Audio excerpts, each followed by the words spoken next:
Саламатсыздар ма? Қалайсыздар? Здравствуйте. Біз бүгін 8 сынып 1 сабағының жалғасын орындаймыз. 5 жаттығудан бастап жатырмыз. Упражнение 5. Грамматический тренинг. Біз алдыңғы тақырыптың басында біз отбасы туралы, туған жер туралы айтқан болатынбыз. Және бүгін сол тақырыпты жалғастырамыз. Послушайте отрывок из очерка Даскаловой «Климат в семье. Определить стиль текста». Мына очеркті оқып, Даскалованың отбасыдағы ауа райы деген тақырыптағы очеркті оқып, ол қай стильде жазылғанын анықтауымыз қажет. Семья – это лаборатория характеров. Семья – это школа для начинающих в искусстве жить. Каким же оружием следует пользоваться? Возможно, личным примером, историей жизни близких и знакомых и героев недавно прочитанной книжки. Задача матери облегчается тем, что ребенок стремится подражать своему идеалу. Но даже самая современная мать не может создать хорошую семью, если не дает себе отчета в том, что климат в семье создается всеми ее членами. Думаю, что чувство юмора имеет исключительную важность для свежей атмосферы в жизни семьи. Семья должна смеяться, иметь свои веселые семейные события, вспоминать о них в праздники. Смех объединяет, смех приносит в семью радость и дружелюбие. Ал енді не туралы айтылған? Отбасы дейді, бұл әртүрлі мінездердің лабораториясы сияқты дейді, зертханасы сияқты дейді. Бұл жерде қандай қару қолданған жөн? Балаларды қалай тәрбиелеген жөн? Бір-біріміздің қалай түсінісіп, жақсы отбасы болған жөн деп ойлайсыздар дейді. Ол үшін өзің мысал болуың керексің, немесе жақындарың, немесе жақында ғана оқып шыққан кітаптың кейіпкерлері саған мысал бола алуы мүмкін. Бірақ әр ата-ана үшін бала ата-анадан үлгі алады. Соның істегенін қайталауға тырысады. Бірақ қазіргі ең керемет деген ата-ананың өзі керемет жанұя тәрбиелейді деп айта алмаймыз балаларды. Адамның әртүрлі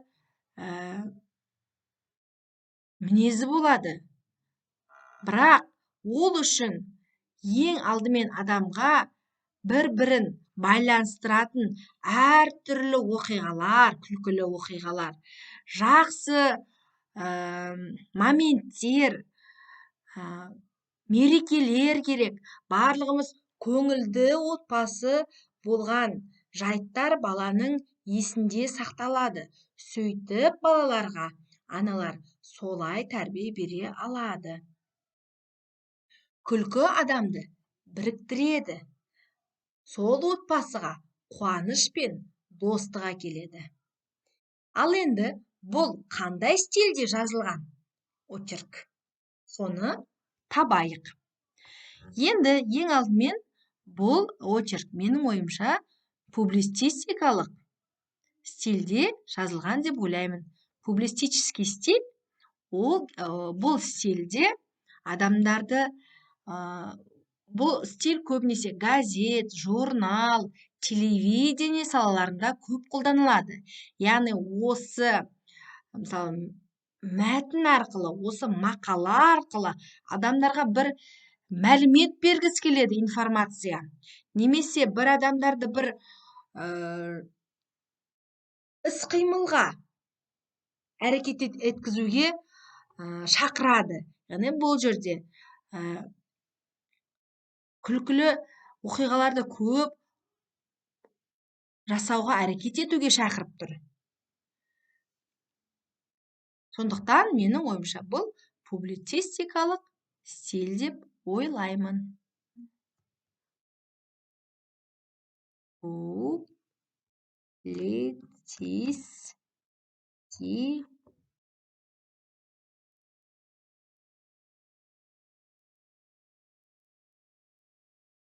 Публицистический стиль. Келесі жаттығуға өтейік. Упражнение. Перейдем к следующему упражнению. Бұл работа в группах дейді, яғни топпен жұмыс істеу. Бұл жаттығуды мектепте өздеріңіздің достарыңызбен жасайсыздар деп ойлаймын. Ал егер әлі білмей жатқан болсаңыздар, комментарийге жазып кетіңіздер. Міндетті түрде сіздерге видео түсіріп, түсіндіруге тырысамын. Ары қарай. Речевой тренинг. Упражнение 6. Ассоциативный куст. У каждого человека свои представления о семье. Какие ассоциации, связанные с этим словом, возникают у вас? Адамдар отбасы, жанұяға деген әртүрлі мәлімет, әртүрлі көзқарас болуы мүмкін. Ал сізде отбасы дегенде қандай ұғым ойыңызға келді? Сол туралы жазуыңыз қажет. Бірінші сұрағы.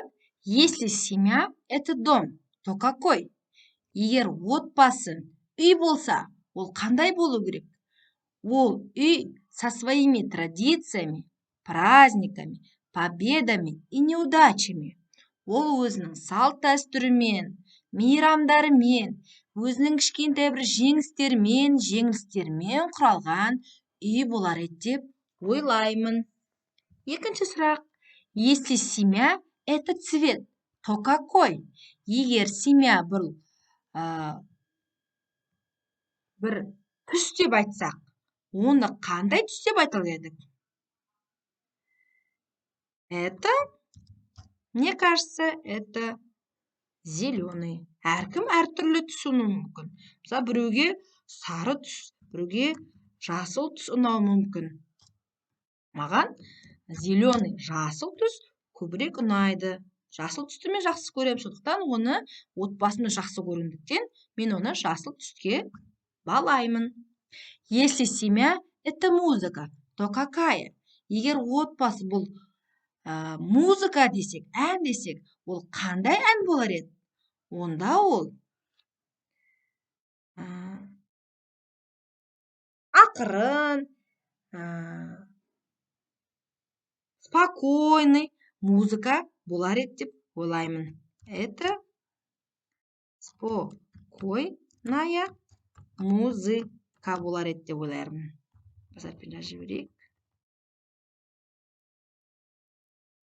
Ары қарай. Кейін бірінші, екінші, үшінші, төртінші деп не қойып қояйық. Если семья – это геометрическая фигура, то какая?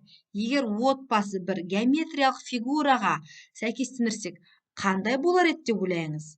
Маған, мысалы, это круглая деп ойларым. Мысалы, маған дөңгелек үстелде жиналған отбасы сонда көз алдыма елестеп отыр. Сондықтан маған домалақ деген фигура ұнап тұр. Әркімдікі әртүрлі болуы мүмкін. Сіздікі қандай болатын, оны өзіңіз шешесіз. Бесінші сұрақты. Если семья – это настроение, то какое? Если отбасы бұл сенің көңіл күйіңнің айта алсаң, қандай болар еді деп ойлаймын. Менің ойымша, ол көңіл күйі көтеріңкі. Радостное настроение деп айтар едім. Түсіндік пе? Біз отбасымызды қандай заттарға теңедік?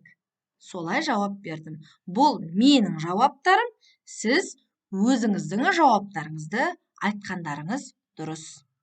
Келесі упражнение өтейік. Ребята, мынаяқта менде уақытым аяқталып жатыр екен.